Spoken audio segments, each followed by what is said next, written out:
नमः। श्री परम गुरुवे नमः। परंपराचार्य गुरुभ्यो नमः। सकल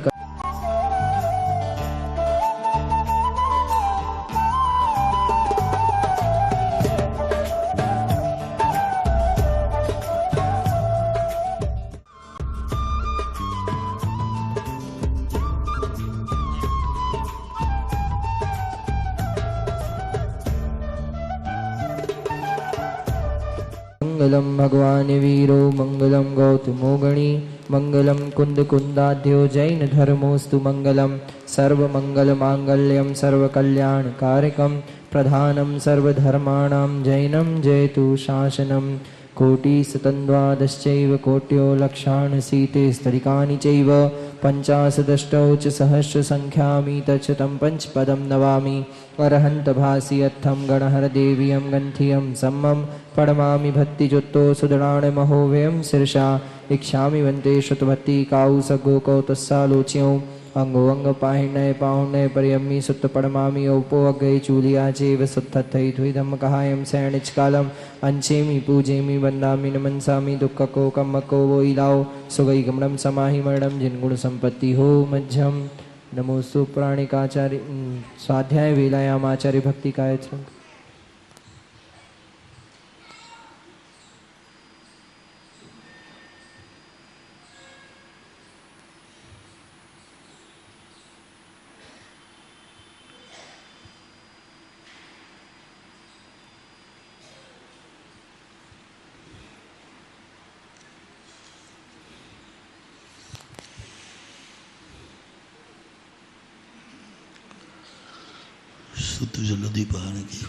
सुपरमति विभावना पटुमतिभ्यः सुचरित तपोनिधिभ्यो नमो गुरुभ्यो गुणगुरुभ्यः। 36 गुण सम्मगे पंचवियाचार करण संदर्शे शिष्यानुग्रह कुशले धम्मायरीशया वंदे गुरुभक्ति संयमेण तरन्ति संसार सायरं घोरं छिन्नन्ति अट्टकम्मं जम्मं मरणं न पावयन्ति। हे नित्यं व्रतमन्त होम निरता ध्यानाग्निहोत्राकुला षट्कर्माभिरतास्तपो धन्धना साधु क्रिया साधिवा शीलप्रावरणा गुणप्रहरणा चन्द्रार्कते ज्योतिका मोक्षद्वारिकपाठपाठनवटा प्रीडन्तु मां साधिवा। गुरुवापान् गुणो नित्यं ज्ञानदर्शननायका चारित्रार्णव गम्भीरा मोक्षमार्गोपदेशका। इच्छामि वन्ते आर्भत्ति काउसगो कौतस्सालोच्यौ सम्मणान् सम्मदंसन सम्मचरितजुत्ताणं पञ्चविहाचाराणम् आयर्याणम् आयरादि सुर्णाणो विदेशियाणं वज्झायाणं तीर्यण्गुणपालरयाणं सभ्यसाहुडं सैणिचकालम् अंचेमि पूजेमि वंदामि नमनसामि दुःखको कम्मको वो इलाओ सुगै गमनं समाहि मरणं जिनगुण संपत्ति हो मध्यम। मोक्ष मार्गस्य नेतारं भेत्तारं कर्म भूभृतां ज्ञातारं विश्वतत्त्वानां वन्दे तद्गुणलब्धये। मोक्ष का उपदेश क्यों दिया गया?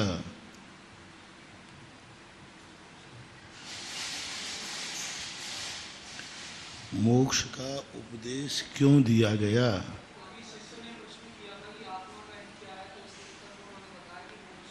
हाँ, मुमुक्षु जो है आत्मा का हित चाहता था और आत्मा का हित किसमें है?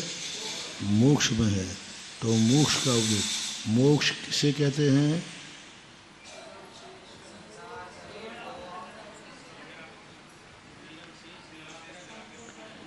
निराविशेष निराकृत कर्म कलंक शरीर रहित मनसा आत्यांतिक मनसा अचिंत स्वाभाविक गुणों से युक्त अव्यावाद गुणों से युक्त आत्यांतिकम। इसके बाद अब कोई परिवर्तन आत्यांतिक शब्द डाला ना अंत में। आत्यांतिक का अर्थ क्या? बस अब इसके बाद कोई परिवर्तन नहीं है। निराविशेष कर्म कलंक मल रहित, निराविशेष निराकृत कर्म मल शरीर से रहित, मन से अचिंत, ज्ञानादि गुणों से युक्त, अव्यावाद और आत्यांतिक आत्यांतिक अवस्थान्तरम, दोनों को बोला आत्यांतिक अवस्थान्तरम। अन्न अवस्था को किसी भी प्रकार से परिणमन नहीं कर। इसके उपाय क्या है? मोक्ष को प्राप्त करने का उपाय क्या है? ये तो मार्ग है, उपाय पूछ रहा हूं।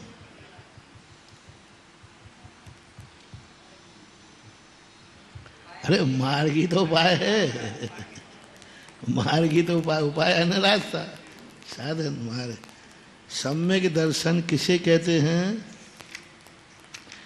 तीनों का नाम है सम्यक दर्शन, ज्ञान, चारित्र, तीनों एक साथ होना चाहिए। ये किससे जाना? सम्यक दर्शन, ज्ञान, चारित्र, तीन मोक्ष मार्ग हैं कि तीनों मिलकर एक हैं। ये किससे जाना? मार्ग एक वचन होने से ये जाना कि तीनों को मिला के मार्ग बनता है।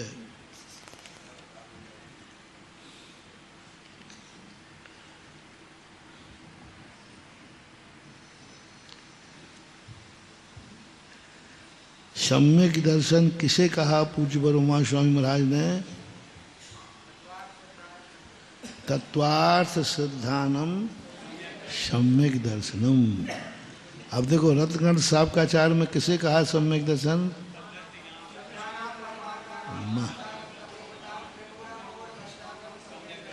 अब वहां देवसात गुरु को स्वीकार करना ही सम्यक दर्शन है। क्यों? वहां साधन को ही साध्य का उपचार कर लिया। तत्वों को हमने किससे जाना? आप्त से, गुरु से। तो उन्होंने साधन को ही साध्य बना लिया, यहाँ सीधा तत्व को दिया। इस तत्व को कहने वाला कौन है? उस पर श्रद्धान करने का नाम सम्यक दर्शन है। सही तो वही है, सही तो वही है, क्योंकि तत्व हम जानते नहीं हैं। केवली डॉक्टर पे विश्वास है कि दवाई पे? लेकिन ठीक किससे हो गए? दवाई से। और विश्वास किस पे करना है? डॉक्टर पे। ये है। तो तत्वार्थ सूत्रकार कहते हैं हम दवाई से ठीक होंगे तो दवाई पे ही श्रद्धान करो।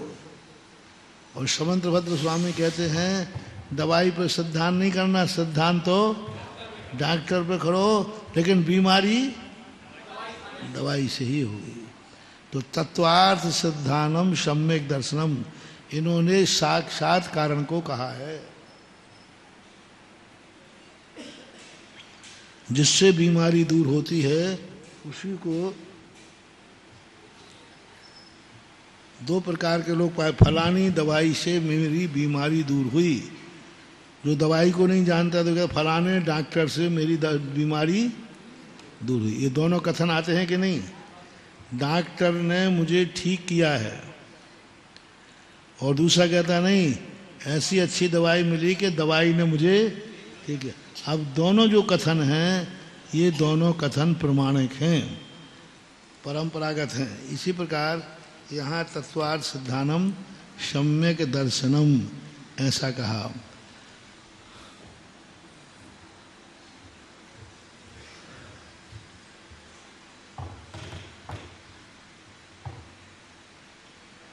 ये हो गया सूत्र। कहाँ आ गए थे? 7 नंबर पेज पे आ गए थे। शराग वितराग समय दर्शन हो गया था। 11 नंबर का। तो अब यहाँ पर तत्वार्थ शब्द की परिभाषा पूज्यपाद स्वामी ने क्या बनाई? तत्भावम तत्वम। और अर्थ की परिभाषा क्या बनाई? आर्यते निश्चयते, तत्वों का निश्चय करना, तत्वों का निर्णय करना। वो तत्व है कि नहीं, ऐसा निर्णय करने वाले पर विश्वास करना। निर्णीत तत्व जो निर्णीत किए गए हैं उन पर विश्वास करना तत्वार्थ सिद्धांत है। बहुत अच्छी नई परिभाषा है। अभी अपन क्या लगाते थे? तत्व यानी तत्व, अर्थ यानी द्रव्य पदार्थ, अर्थ यानी पदार्थ लगाते थे। लेकिन यहाँ किसका लिया? तत्व जो निर्णीत किया गया है। तत्व तो सांख्य आदि भी मानते हैं, तत्व तो सभी मानते हैं, उन तत्वों की बात नहीं है जो तत्व निर्णीत किए गए हैं। अब निर्णीत का अर्थ क्या? जो आपके द्वारा निर्णीत हैं, प्रत्यक्ष ज्ञानी के द्वारा निर्णीत हैं। कौन सा परोक्ष प्रमाणक है? एक न्याय सूत्र में आता है कौन सा परोक्ष प्रमाण है। जब परोक्ष है तो प्रमाण कैसा? परोक्ष है तो प्रमाण कैसा, और प्रमाण है तो परोक्ष कैसा? क्योंकि जो वस्तु हमने देखी ही नहीं है उस वस्तु की प्रमाणता हम कैसे सिद्ध करें? तो पूज्यवर विद्यानंद जी महाराज कहते हैं परोक्ष की परिभाषा यह है जो किसी ना किसी का प्रत्यक्ष है वही परोक्ष प्रमाण है, और जो किसी का प्रत्यक्ष नहीं है, ऐसी कौन सी वस्तु है जो किसी का प्रत्यक्ष नहीं है फिर भी अपन मानते हैं? वो कल्पना है, प्रमाणभास हो नहीं सकता। परोक्ष वही है जिसको किसी ना किसी ने प्रत्यक्ष देखा है, तभी परोक्ष बनेगा। और जो कार्य किसी ने प्रत्यक्ष नहीं देखा वो किसी को परोक्ष भी नहीं हो सकता। 6 द्रव्य 7 तत्व किसी ने नहीं देखे हैं तो ऐसी दुनिया में कौन सी वस्तु है, कौन सा परिणमन है जो कोई भी नहीं, कल नहीं जाना, आज नहीं जाना और कल भी नहीं जानेगा? हो ही नहीं सकता। हाँ, तो केवल भगवान ने जाना है। हमारे यहाँ तर्क दिया कि आपके यहाँ बौद्ध ने सर किया प्रत्यक्षम निर्विकल्पम स्वय संवेदनम प्रमाणम। जो प्रत्यक्ष है, स्वय संवेदन है, निर्विकल्प है, वही प्रमाण है। तो जैनाचार्य ने कहा नहीं, परोक्ष भी प्रमाण है। तो उन्होंने कहा कि जो परोक्ष है वो प्रमाण कैसे हो सकता है? उन्होंने कहा नहीं, जो परोक्ष है वो किसी ना किसी का प्रत्यक्ष है, हमारे प्रत्यक्ष नहीं है। जैसे स्मृति परोक्ष ज्ञान में है कि नहीं, लेकिन स्मृति कल प्रत्यक्ष थी कि नहीं? प्रत्यक्ष थी तभी तो स्मृति बनी। प्रत्यविज्ञान कब बनेगा? जो कल हमारा प्रत्यक्ष था वो आज हमारी स्मृति में, और जो प्रत्यक्ष दिख रहा है इस प्रकार से जानना चाहिए। बहुत अच्छी परिभाषा दी उन्होंने।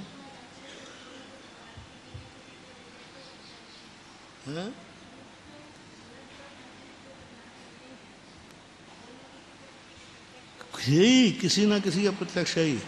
दूरस्थ है, काल भी प्रकृष्ट है, क्षेत्र भी प्रकृष्ट है, क्षेत्रांतर है, कालांतर है, भवांतर है, कितने ही हो, अनंत अनंत भाव के बाद भी हो तो भी वह क्या है? प्रत्यक्ष तो है ही। केवल ज्ञान के प्रत्यक्ष है। ठीक है ना? आगे इस प्रकार से ऐसा जानना चाहिए। दिशेरालोकार्थत्वात् सिद्धानार्थ गतिर्नोर पद्धति। दृश्य धातु आलोक के अर्थ में आती है। हाँ, ये ठीक है। दृश्य धातु आलोक के अर्थ में आती है। सिद्धांत में, सिद्धांत के अर्थ में तो हमने कहीं देखा नहीं है। लोक व्यवहार में दृश्य धातु देखने के अर्थ में आती है। हमने तो आज तक कभी नहीं सुना कि देखने का अर्थ श्रद्धा है।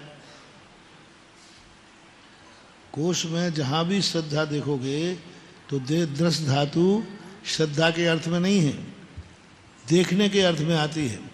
तो शंकाकार कहता है कि आपने दृश्य धातु का दर्शन का अर्थ श्रद्धा क्यों लिया?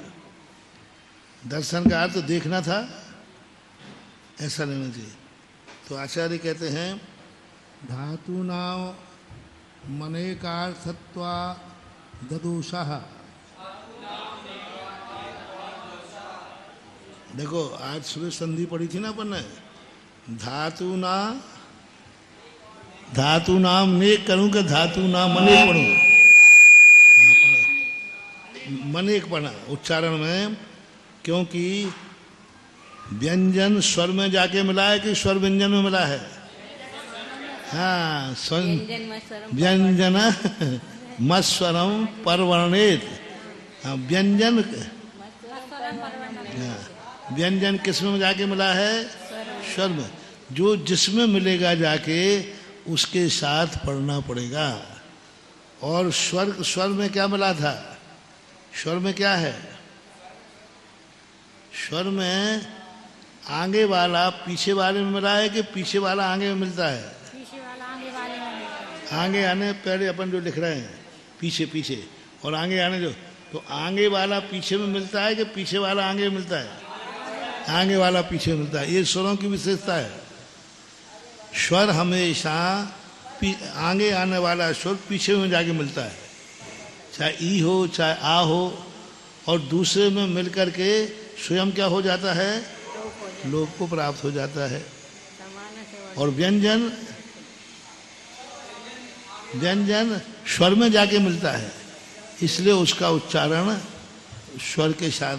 इसलिए यहाँ पर व्यंजन में आकर के स्वर मिलता है। जैसे माँ है तो उसमें आकर के स्वर मिल गया तो ना? नहीं, माँ आ में जाके मिला है, आ में जाके नहीं मिला, व्यंजन में आकर के आ मिल गया। नहीं मिला है। यदि आ मिलता व्यंजन में तो उसको अपन इधर पढ़ते, उस स्वर का परवर्णम नेत। हाँ, व्यंजन परवर्णम नहीं। हाँ, तो व्यंजन परवर्ण में जाके मिल जाता है। तो परवर्ण जो है ये इस तरफ वाला परवर्ण कहलाता है कि इसके आगे वाला पर जो स्वर है, स्वर के साथ यदि होगा तो यहाँ पर परवर्ण बन जाता है, और व्यंजन के साथ यदि होगा तो वहाँ वो परवर्ण बन जाता है। तो कोई भी जो व्यंजन होगा वो आगे वाले स्वर में जाके मिलेगा। इसलिए अपन को किसके साथ पढ़ना है? उसके साथ मनेक पढ़ना है। यहाँ मनेक भी पढ़ेंगे तो हमारा यही कहना है कि जो माँ है, अनुस्वार है, उसमें आकर के आ मिल गया है। नहीं, माँ जाके आ में मिल गया है। माँ, यही तो आज सुबह चर्चा हुई थी कातंत्र रूप माला में उनका, माँ जा करके आगे स्वर में जाके मिला है, और इसलिए उसका रूप धारण कर लेता है। इसका अर्थ क्या होगा? व्यंजन मस्वरम परवर्णम नयेत। व्यंजन मस्वरम परवर्णम नयेत, तो व्यंजनम अस्वरम परवर्णम, यानी परवर्ण को नयेत यानी अपने पास ले आता है। नहीं, परवर्ण को प्राप्त हो जाता है। नहीं यानी प्राप्त हो जाता है, लाता नहीं है। परवर्ण को प्राप्त हो जाता है, ये अर्थ है उसका। लाना और परवर्णम नयेत यानी परवर्ण को प्राप्त हो जाता है। टीकाकार ने भी यही लिखा, व्यंजन जो है परवर्ण को प्राप्त हो जाता है, यानी आकार के रूप में परिणत हो जाएगा वो। आकार के में आकार मतलब उस व्यंजन में मिल जाएगा। मिल जाएगा, व्यंजन आकार में जाके मिल जाएगा। व्यंजन आकार में जाके मिल जाता है, इसलिए उसका उच्चारण उस तरफ किया जाता है, इस तरफ नहीं किया जाता। परवर्ण मतलब क्या कहलाया? परवर्ण यानी आकार कहलाया। आकार परवर्ण आकार कहलाता है। परवर्ण व्यंजन मश्वरम परवर्णम। व्यंजन जो है अश्वर है, अश्वरवान है। व्यंजन कैसा है? स्वर से रहित है। परवर्णम नयेत, परवर्ण को प्राप्त हो जाता है। परवर्ण है स्वर आगे, इसलिए धातु ना मनेकार तत्वा, तत्वा तक पढ़ना।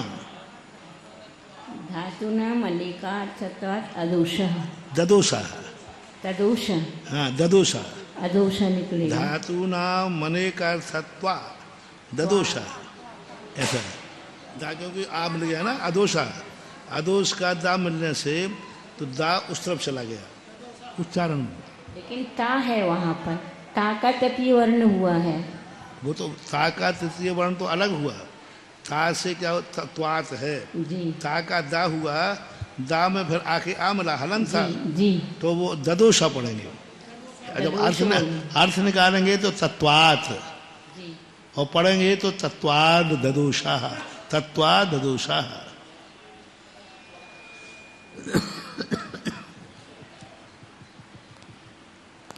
प्रसिद्ध अर्थ त्याग कुता इति चेत, शंकाकार कह रहा है जो सारी दुनिया को मालूम था कि दर्शन का अर्थ देखना है, ऐसे प्रसिद्ध अर्थ को त्याग करके आपने ये श्रद्धा शब्द कैसे निकाल लिया? मोक्ष मार्ग प्रकरणात्, मोक्ष मार्ग का प्रकरण होने से तत्वार्थ सिद्धानम ही आत्म परिणामो मोक्ष साधन युज्यते। परिणाम मोक्ष साधनम युज्यते। क्योंकि कई अर्थ रूढ़ अर्थ भी होते हैं। रूढ़ अर्थ का है तो उसको रूढ़ अर्थ में भी ग्रहण कर लेते हैं। तत्वों के अर्थों का सिद्धांत, तत्व का जो सिद्धांत है ही आत्म परिणाम मोक्ष साधनम, उसका सिद्धांत रूप जो आत्मा का परिणाम है वही मोक्ष का साधन युज्यते यानी निश्चित है।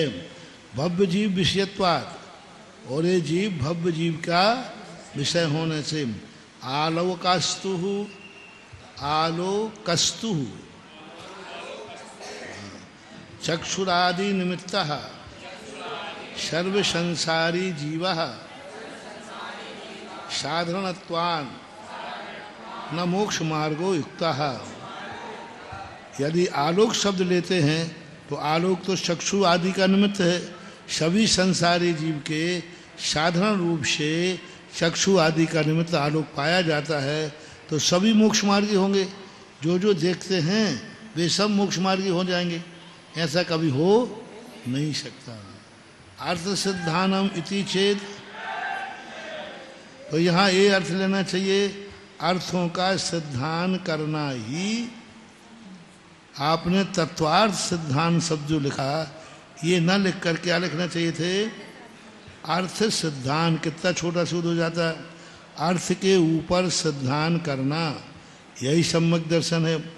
तो आचार्य कहते हैं सर्वार्थ प्रसंगा, ऐसा अर्थ लेने से समस्त अर्थ का प्रसंग आ जाएगा। अर्थ के कितने अर्थ हैं?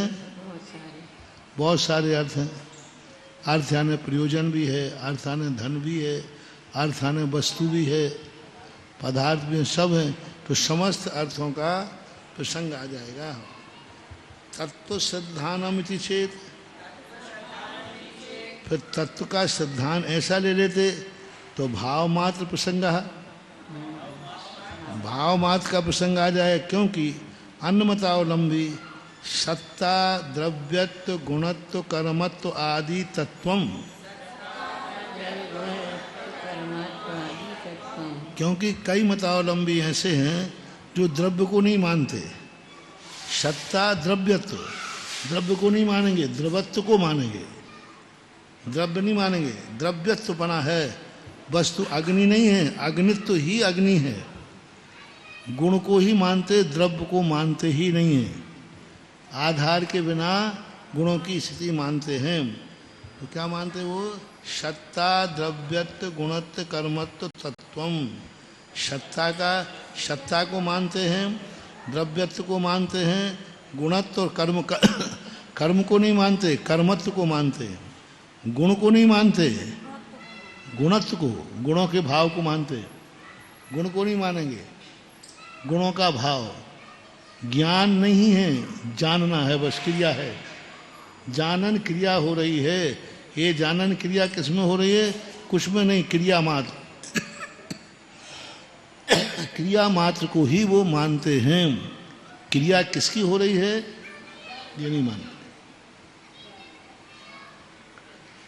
इति केचित् कल्पते इति ही, ऐसे कोई कल्पना करते हैं। तत्वम एकत्वम इति ही वा सर्वैक्य ग्रहण प्रसंगः,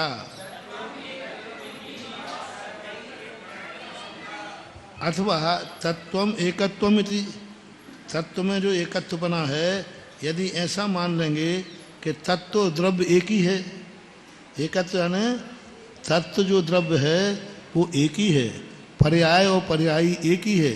क्योंकि स्पष्ट रूप से हमें पर्याय पर्यायी अलग देखने में नहीं आते। अब देखो मनुष्य जो है, अपन मनुष्य हैं, तो मनुष्य पृथक क्या देखने में आ रहा है? कुछ देखने में नहीं आ रहा है। रोटी है, रोटी से पृथक क्या देखने में आ रहा है? रोटी दिख रही बस, अनुभव में नहीं आ रहा है। अनुभव में पर्याय आ रही है कि पर्यायी आ रहा है? पर्याय, पर्याय। मनुष्य है तो मनुष्य तो पर्याय है। जितने भी संसार में सुख दुख हैं वस्तुतः पर्याय रूप ही हैं। हमें कोई पर्यायी कभी देखने में आज तक आया ही नहीं है, पर्याय देखने में आ रही है। और अनुभव भी किसका हो रहा है?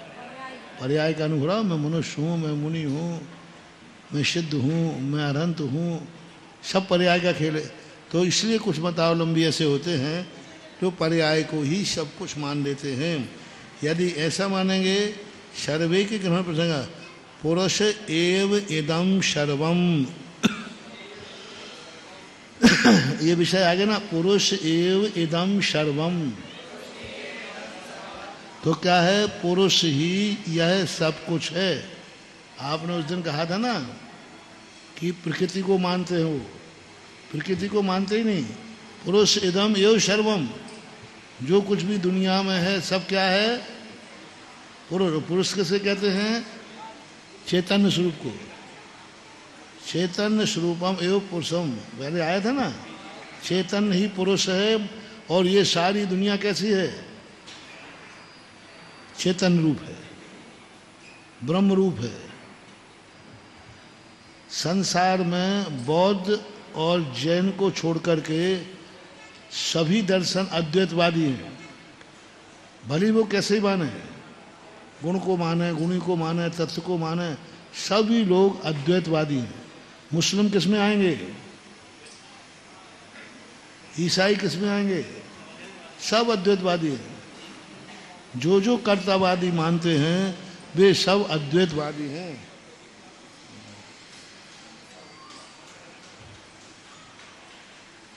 एको ब्रह्मा द्वितीय नास्ति वाली जो बात है, ये सब अद्वैतवादी हैं। और अद्वैतवादी हैं तो कर्ता कर्म बनते ही नहीं है। जब अद्वैत है तो कौन ने किसको किया, कौन किसका करता है? तो वो कहते आपके यहां भी तो जीव जीव का करता है, स्वयं परिणामों का। तो हमारे यहाँ तो जीव में भी कथनचित भेद है। हम तो गुण गुणी को भी अलग अलग मानते हैं। कथनचित भेद है और कथनचित अभेद है। इसलिए हमारे यहाँ तो बन जाएगा, क्योंकि गुण गुणी का भेद है, पर्याय पर्यायी का भेद है, इसलिए बन जाता है। अद्वैतवादी के नहीं कहते। देखो कह दिया ना उन्होंने, पुरुष इदम एव सर्वम। प्रकृति नाम की कोई चीज है नहीं, ये माया है। अपनी अविद्या के कारण से, जैसे शराब के नशे वाले को जो नहीं है वो भी उसके अनुभव में आता है कि नहीं आ रहा है? उसके अनुभव में आ रहा है कि मैं ये हूं, मैं, उसको दिख भी रहा है वैसा।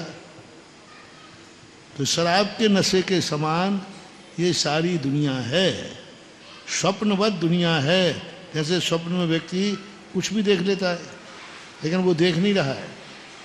तो इस प्रकार से यदि ऐसा मानोगे, पुरुष एव इदम सर्वम, संपूर्ण सृष्टि एक पुरुष चैतन्य रूप है, उसमें कोई भी अचेतन नहीं।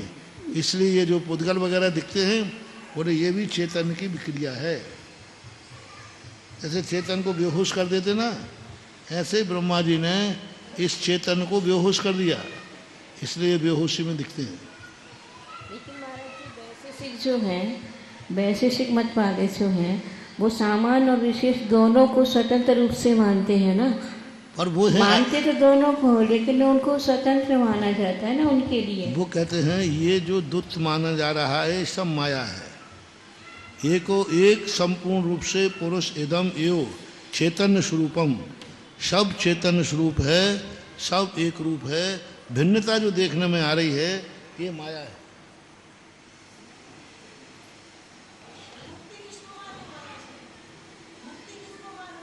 है ही नहीं मुक्ति, वो मुक्ति है ही नहीं। माया मिटा दो मुक्ति हो गई बस।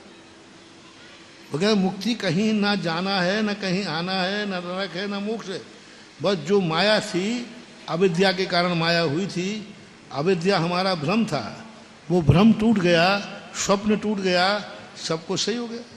स्वप्न में देख रहा था, उड़ रहा था, शराब का नशा उतर गया, मोक्ष हो गया। शराब का नशा है तब तक कल्पनाएं हैं, भ्रम है, ऐसा। ये जो वर्णन जितनी चर्चाएं होती हैं, ये उनका मूल सूत्र पकड़ो। ये तो डिस्कशन का विषय है, ये माया है, ये मूल तो विषय है। वो मूल सूत्र क्या है उनका, मूल सूत्र ये है सर्वम पुरुष एव इदम, सभी पुरुष रूप है इत्यादि केशित कल्पते इति, ऐसा कोई कल्पना करते हैं। एवं शति ही दृष्टेष्ट विरोधा तस्माद्यचिरार्थ मुभयोरुपादानम।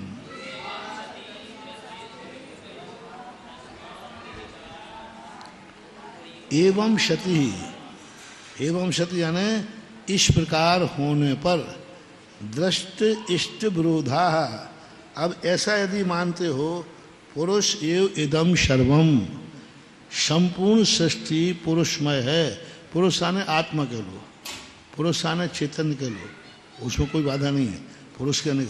और यह कैसी है, दृष्ट इष्ट अदृश्य, प्रत्यक्ष से भी बाधित है और अनुमान से भी बाधा को प्राप्त हो रहा है। दृष्ट इष्ट विरोधा, दृष्ट से भी बाधा और हाँ इष्ट से भी विरोध है।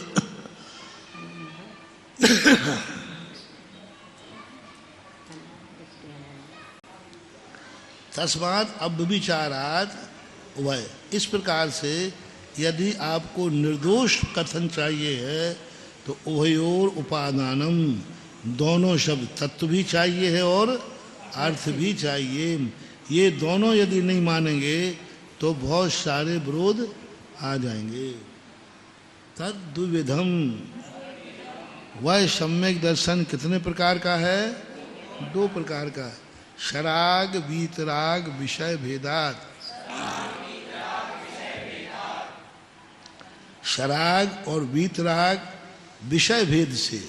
अब देखो सम्यक दर्शन में भेद नहीं है, विषय शब्द इसमें डाला है, विषय की अपेक्षा से दो भेद। हालांकि उमा स्वामी महाराज शराग और वीतराग नहीं मानते, क्योंकि कर्म सिद्धांत में वीतराग शब्द है ही नहीं।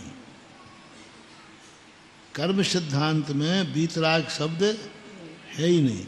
ये अध्यात्म और चरणानुयोग का विषय है, ना राग है ना वीतराग है। जो दोनों चीज़ें हैं तो शराग और वीतराग ये भेद टीकाकार ने की हैं, मूल ग्रंथकार ने ऐसा कोई भेद नहीं किया। तो शराग वीतराग विषय, शराग राग विषय होने से शरागी है, वीतरागी विषय होने से वीतरागी है। प्रसम संवेगनुकंपास्तिक्याद्य भी व्यक्ति लक्षणम प्रथमम,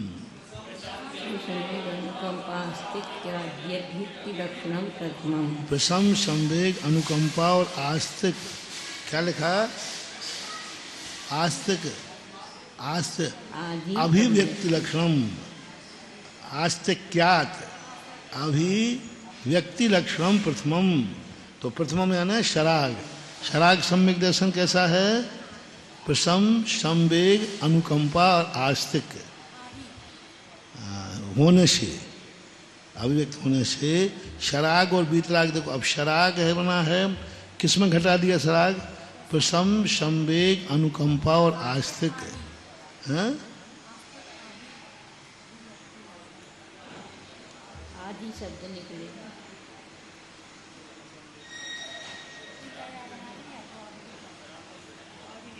हाँ आदि है, आस्तिक के आदि। हाँ हाँ ठीक है, आदि से। तो आदि में और भी ले लें, जो और भी लक्षण है, जो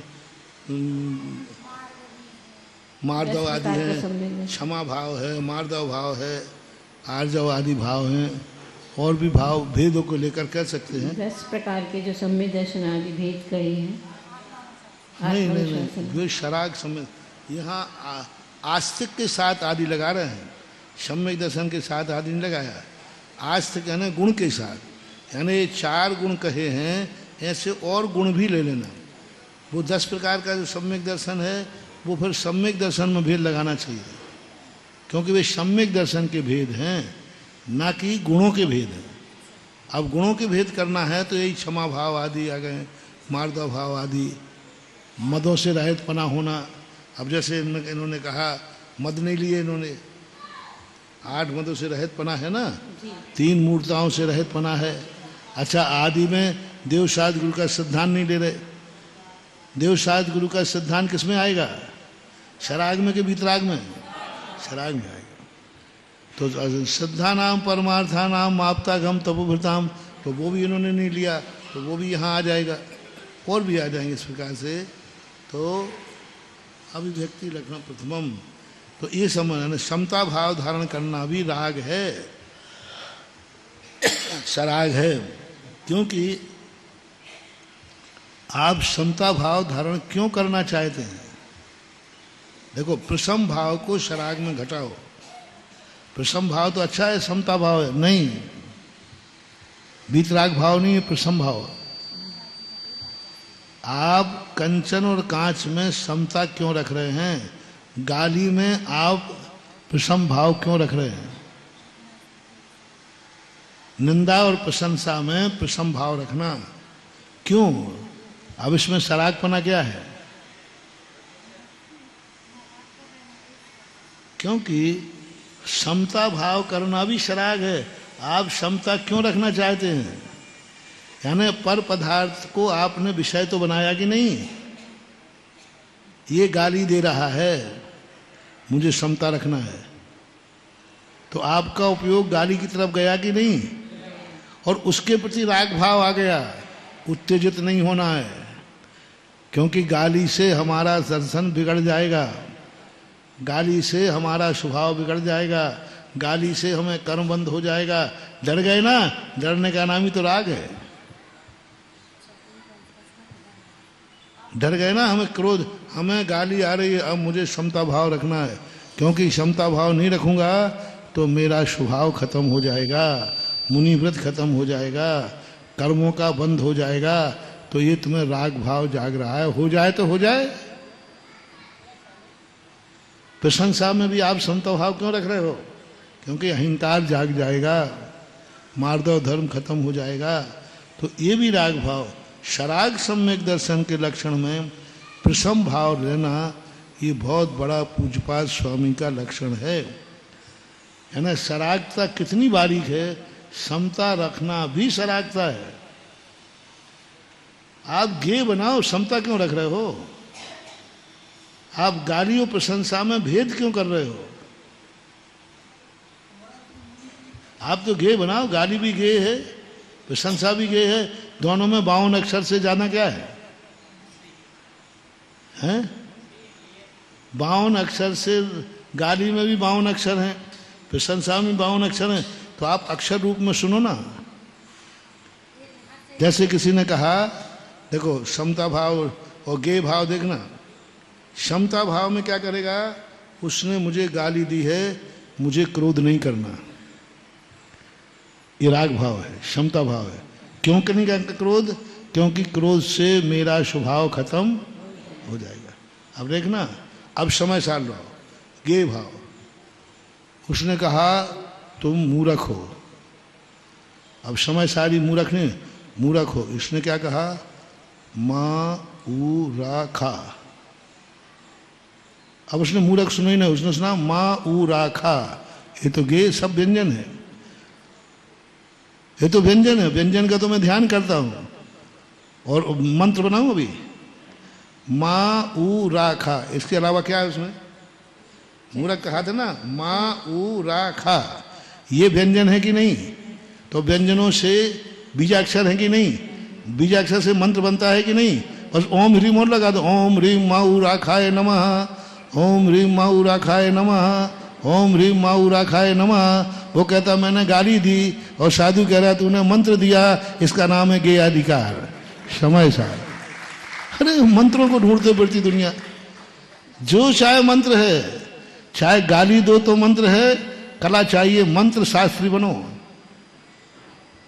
अब तुम ढूंढते फिर कोई ऐसा मंत्र बताओ महाराज जो बहुत अच्छा हो। वो गाली दे रहा है ना, वही तो मंत्र है। ओम ह्रीम अकेला जोड़ दो, आगे क्या जोड़ दो, पीछे क्या जोड़ दो, नमः, बोलो, मंत्र बन गया। और कोई इस मंत्र को सदोष बता दे तो जानू, ओम ह्रीम माऊ राखाय नमः, बिल्कुल मंत्र है। विभक्ति भी लग गई इसमें, लगे सब। क्रोध नहीं आया तो ये सराग सम्यक दर्शन है। हम तो वीतराग सम्यक दर्शन की बात कर रहे हैं। माहुरा खाए नमा, उसमें बीजाक्षर सुनाए, उसका एनालिसिस कर दो और जोड़ दोगे, अरे इसने मुझे मूर्ख कहा है, अपन को गुस्सा नहीं करना, ये शराक था, विकल्प आ गया ना। उसकी गाली सुन करके खेद नहीं आना, ये भी हमें विकल्प है कि नहीं?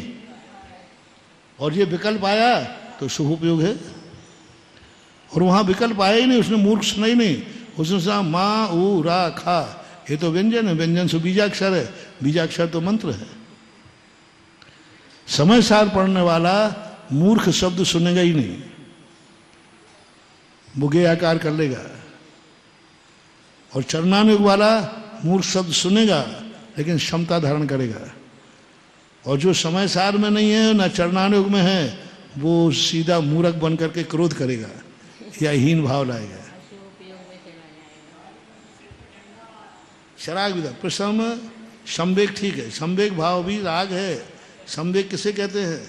निरंतर बुराइयों से बचना, संवेगित रहना, वैराग बनाए रखना।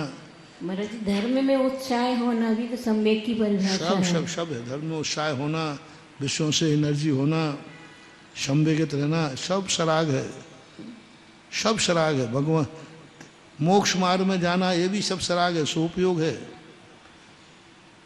तत्व चिंतन करना, स्वाध्याय करना, सामायिक करना, ये सब सरागपना है। इसलिए सामायिक में कभी भी वीतरागता नहीं आती, वीतरागता आती है ध्यान में। सामायिक में क्या है? सावध से निर्वृत्ति है, सावध से सरागपना है। इसलिए सामायिक तो अभव भी कर लेता है।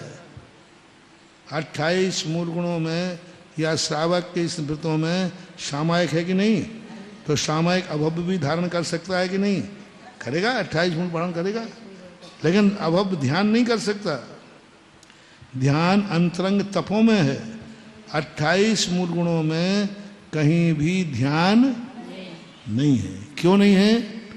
क्योंकि 28 मूल गुण निर्दोष तो अभव भी पालन करता है, और निर्दोष पालन करके वो 9वें ग्रेव तक जाता है, लेकिन ध्यान अभव नहीं कर सकता क्योंकि वो अंतरंग तप है। इसलिए मुक्ति सामायिक से नहीं है, मुक्ति ध्यान से। महाराज जी अभव्य जो है वो उत्तर गुणों का पालन नहीं करता, अकेले मतलब उसका मूल गुण का पालन करता है। उत्तर गुण पालन तो है, सारे उत्तर गुण पालन नहीं तो ये तो तप जो आया वो उत्तर गुण में ही तो आया ना। बाह्य तप, हाँ, बाह्य तप, बाह्य तप तो उत्तर गुण के अंतर आया ना। हाँ, तो बाह्य तप करेगा, वो अंतरंग तप नहीं करेगा। बाह्य तपों में उत्तर गुण जो कहलाएंगे, अंतरंग तप नहीं, बाह्य तप। बाह्य 6 तप वो खूब करता है, मासोपवास करता है, चातुर्मास वृक्षों के नीचे करता है, सब करेगा वो। आतापन, अभ्रावकाश, वर्षा योग सब धारण करते हैं, लेकिन ध्यान नहीं कर सकते। ध्यान अंतरंग तप है, वो भव्य को ही होगा, सम्यक दृष्टि को ही होगा, भावलिंगी को ही ध्यान होता है, द्रव्यलिंगी को नहीं होता। सामायिक प्रतिमा ले सकता है भव्य, लेकिन वो ध्यान नहीं करेगा। जो बाहर से द्रव्यलिंगी है, मतलब बाहर से व्रतों को धारण किए हैं और अंदर से यदि मान लीजिए वो द्रव्यलिंगी है, तो क्या वो भी ध्यान नहीं कर पाएगा? नहीं, बाहर से ही तो मुनि की बात कर रहा हूँ। अंतर से, जैसे जिसका मान लो मुनि महाराज हैं और उनका चौथा 5वां गुण स्थान यदि मान लीजिए हो गया, तो क्या वो ध्यान नहीं करेंगे? करेंगे, चौथे 5वें गुण स्थान में जो ध्यान होता है वो करेंगे। निर्विकल्प रूप ध्यान नहीं होगा, शुद्धोपयोग रूप ध्यान नहीं होगा। चौथे गुण स्थान में जो ध्यान है वो ध्यान करेंगे। पंचम गुण स्थान में यदि मुनिराज आ गए तो पंचम गुण स्थान में जो ध्यान होता है वो ध्यान करेंगे। रौद्र ध्यान भी करेंगे, वो चौथे गुण स्थान में रौद्र ध्यान भी है। आर्त ध्यान, रौद्र ध्यान और धर्म ध्यान के जो भेद हैं वो करेंगे। धर्म ध्यान के चौथे गुण स्थान में 24 ठाणा के अनुसार कितने ध्यान हैं? 1 और किसी आचार्य से 2। अपाय विचय धर्म ध्यान चौथे गुण स्थान में नहीं है। पहले तो आज्ञा विचय को ही मानते हैं, कुछ कुछ आचार्यों ने आज्ञा विचय और विपाक विचय को भी लिया है, लेकिन अपाय विचय नहीं है, क्योंकि अविरत सम्यक दृष्टि कर्मों से बचने का उपाय नहीं करता। चारित मोहवश लेस किंचित मात्र भी संयम धारण न करने से उसका अपाय विषय धर्म ध्यान नहीं बनता। अपाय विषय धर्म ध्यान पंचम गुण स्थान से एक देश शुरू होता है, और छठे गुण स्थान में जाएगा तो निदान नाम का अर्थ ध्यान नहीं करेगा। आत्म विशुद्धि मात्र मित्ररथ। अब देखो इसमें मात्र आत्म विशुद्धि है, उसने गाली दी है, उसने प्रशंसा की है, ये शब्द को अर्थ को जाएगा ही नहीं। आत्म विशुद्धि उसका मूल स्वरूप क्या है, बस गे ज्ञाय। तीन भाव बताए थे ना एक बार हमने, ज्ञेयाकार, ज्ञानाकार और ज्ञायक भाव। वीतराग सम्यक दर्शन कैसे हैं? ज्ञायक भाव को, ज्ञेयाकार और ज्ञानाकार। ज्ञेय को जानना, मात ज्ञेय को जान रहे, ज्ञेयाकार रूप, ये फलाना ज्ञेय है, फलाना ज्ञेय है। ज्ञानाकार, मात हमें ज्ञान की अनुभूति हो रही है, ज्ञेय की अनुभूति नहीं हो रही। मैं जान रहा हूं, मैं क्या जान रहा हूं, और एक मात्र जाना नहा रहा हूं, ज्ञायक भाव। आत्मा का स्वभाव ज्ञान भाव नहीं है, ज्ञायक भाव है। ज्ञान भाव आत्मा का स्वभाव नहीं है, वो तो लक्षण है। आत्मा का लक्षण ज्ञान है, ज्ञान दर्शन दो है, स्वभाव नहीं, कहीं नहीं कहे। कुंद कुंद भगवान ने कहीं भी ज्ञान दर्शन को आत्मा का स्वभाव नहीं कहा, ज्ञाता दृष्टा को आत्मा का स्वभाव कहा। अब ज्ञान में और ज्ञाता में कितना अंतर है? हमें जो अभी आ रहा है ज्ञान भाव आ रहा है, ज्ञाता भाव नहीं आ रहा है। इसलिए आत्मा का स्वभाव ज्ञायक है, ज्ञान नहीं। ज्ञान नहीं है, ज्ञायक भाव। मैं जानने वाला हूं। जानन की अनुभूति हो रही है कि जानने वाले की अनुभूति हो रही है? जो तुम जान रहे हो उसकी अनुभूति हो रही है कि मैं जान रहा हूं, मेरेपन की अनुभूति हो रही है?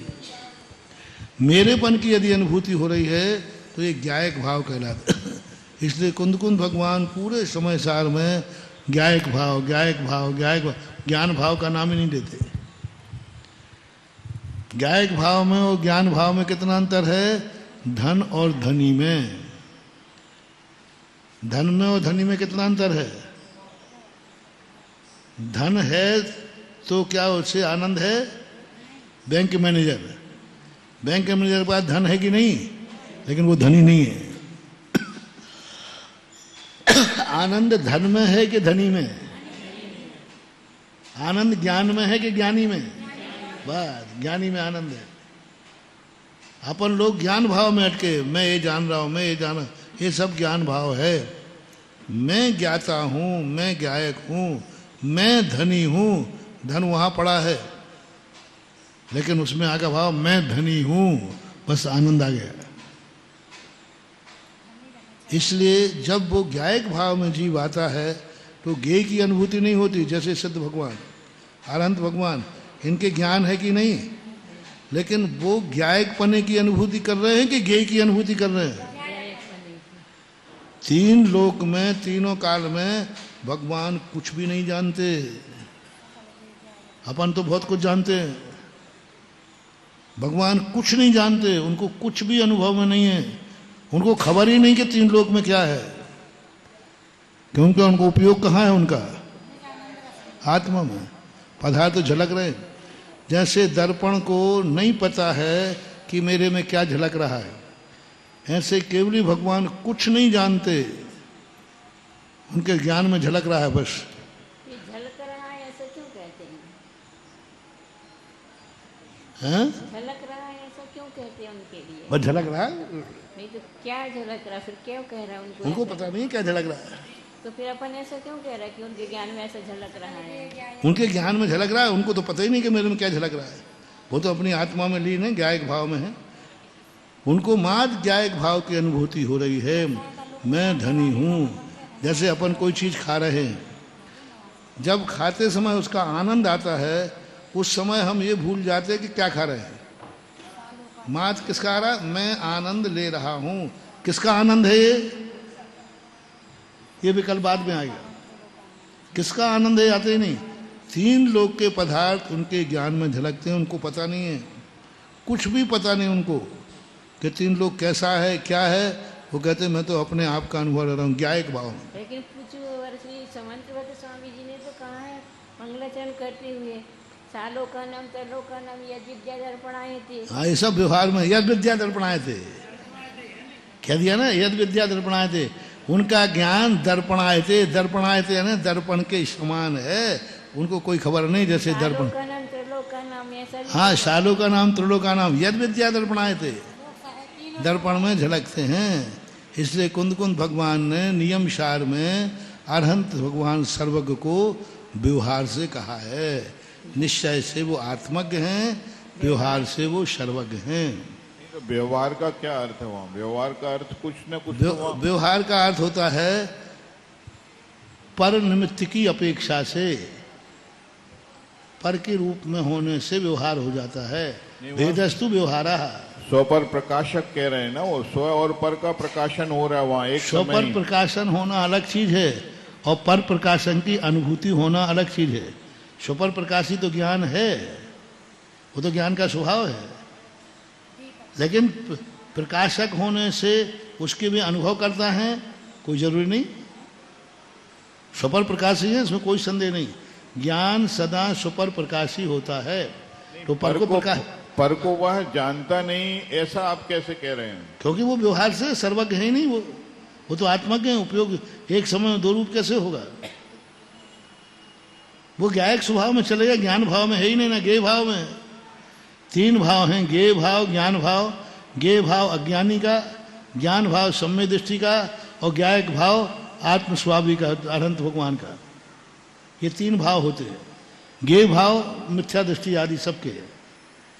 ये ज्ञेय भाव मेरे हैं, मेरा है, मेरा औदैक भाव कहो, ज्ञेय भाव कहो, और ज्ञान भाव सम्यक दृष्टि का। नहीं तो एक साथ दो कार्य होने में बाधा क्या है? जैसे वो आत्मज्ञ है और उसी समय पर पदार्थों को भी जानने में आ रहे हैं, उसके जानने में आ रहा है स्वभाव में, पर वो जान नहीं रहे।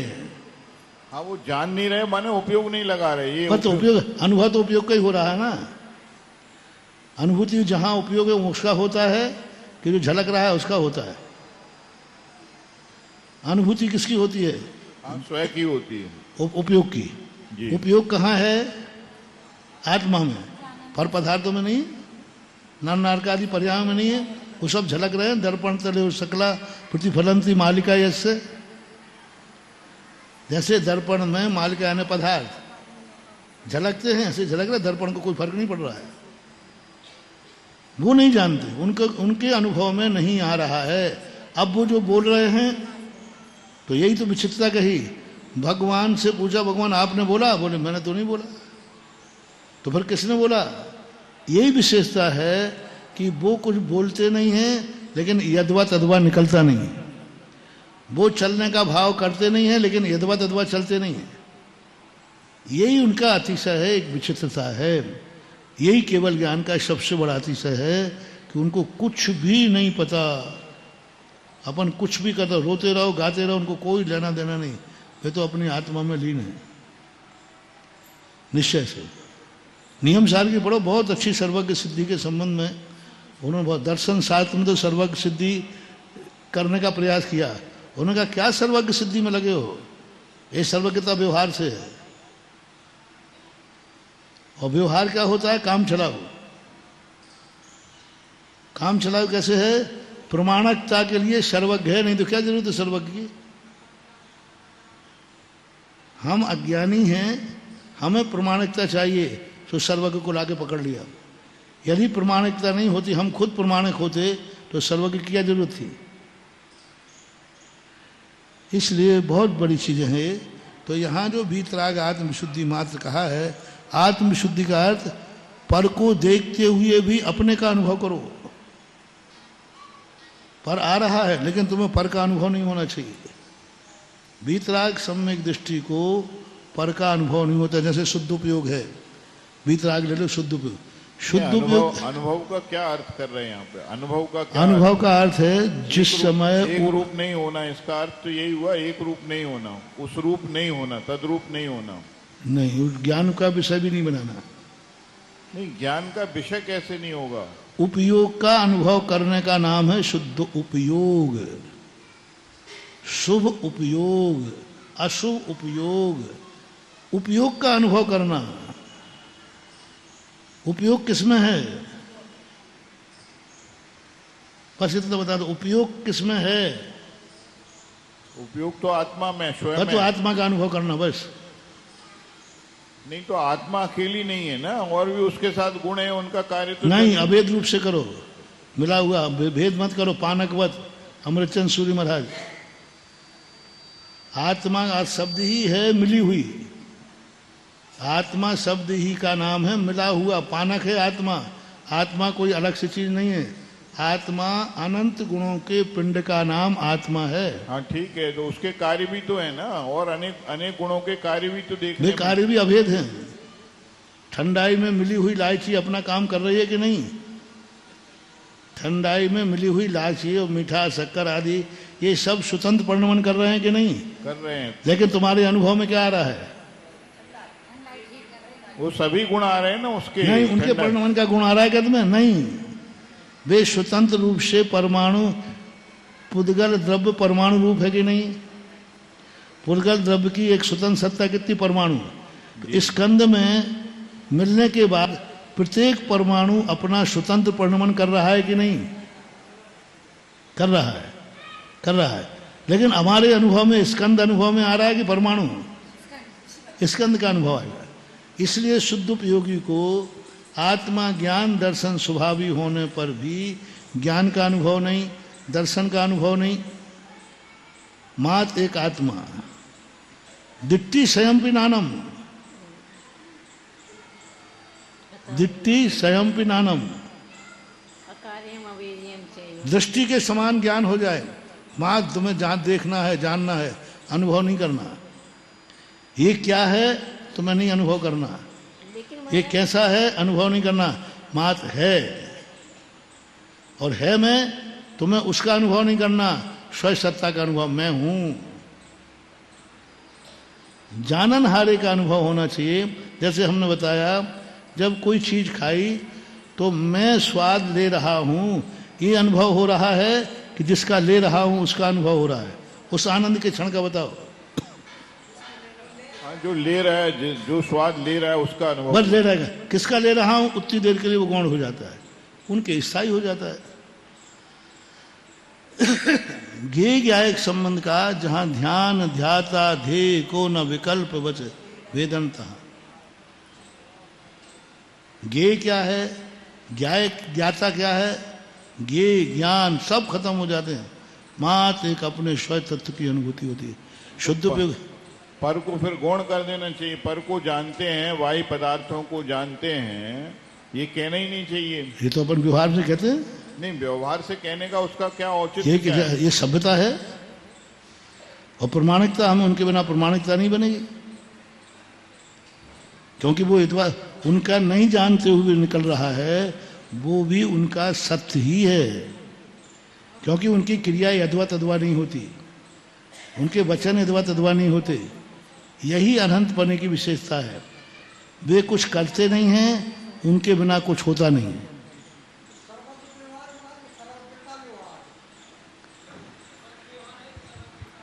सर्वज्ञ व्यवहार है कि सर्वज्ञता व्यवहार है? सर्वज्ञता। सर्वज्ञ, सर्वज्ञ तो व्यक्ति आत्मा का नाम है।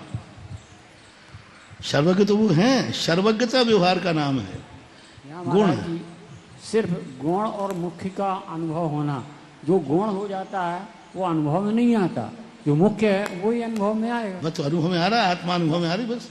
उस और समय अभाव नहीं हो जाएगा। अभाव कौन का? अभाव तो किसी को करने का अधिकार ही नहीं। अभाव नाम की चीज तो दुनिया में है ही नहीं, वो तो अभाव है।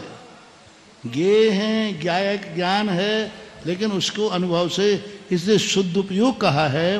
यानी उपयोग का अनुभव करो, और उपयोग कहाँ है? शुद्ध में, और शुद्ध में है उसका अनुभव करो। ये है।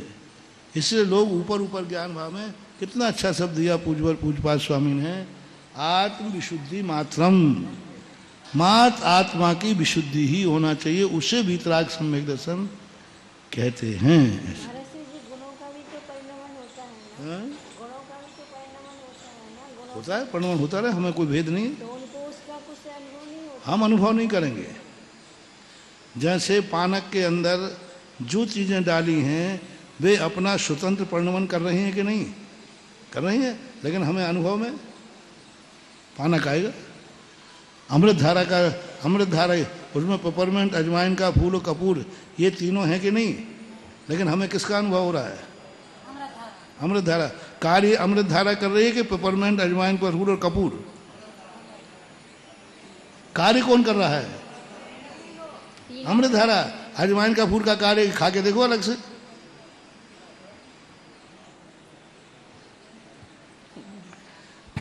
कार्य भी अब अमृत धारा का हो रहा है, कपूर का कार्य नहीं। कपूर खाली खा के देखो कितना का नुकसान कर जाएगा। अजवाइन, फूल सब अलग है। तीनों मिलने के बाद हमें तीनों का अनुभव नहीं हो रहा है, तीनों के कार्य का अनुभव हो रहा है। और कार्य का अनुभव होने से हमें कार्य का ही फल मिल रहा है, तीनों का नहीं। ऐसी अभेद दशा। इसलिए व्यवहार को कितनी बड़ी बात है, व्यवहार बिना हम काम चलेगा नहीं। सम्यक दर्शन ज्ञान चारित्र को यहाँ मोक्ष मार्ग कह रहे हैं, और शुद्ध उपयोग में जाके कहते हैं अकिंचित कर है।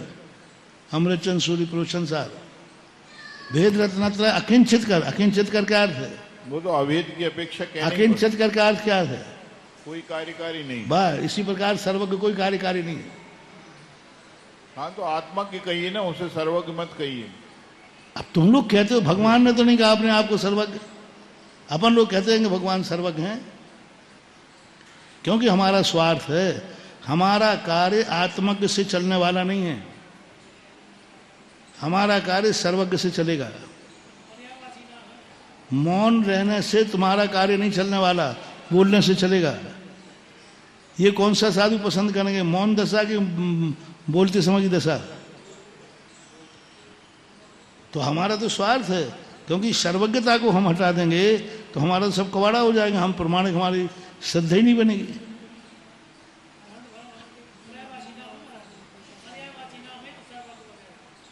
काय के नहीं, नहीं पर्यायवाची तो नहीं कह सकते हैं। हाँ कह लो अपने उज्जैन दर्शन के, जो सर्वज्ञ है वो अरहंत है। हाँ हाँ कह सकते। ओम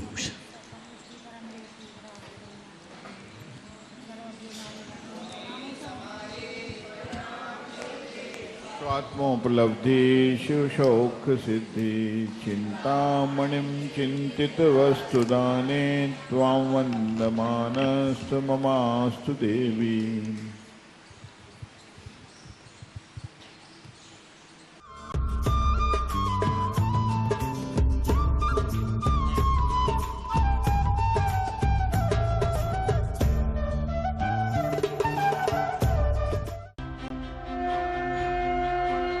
आप देख रहे हैं आदिनाथ टीवी चैनल, अनादि से अनंत की धर्म यात्रा।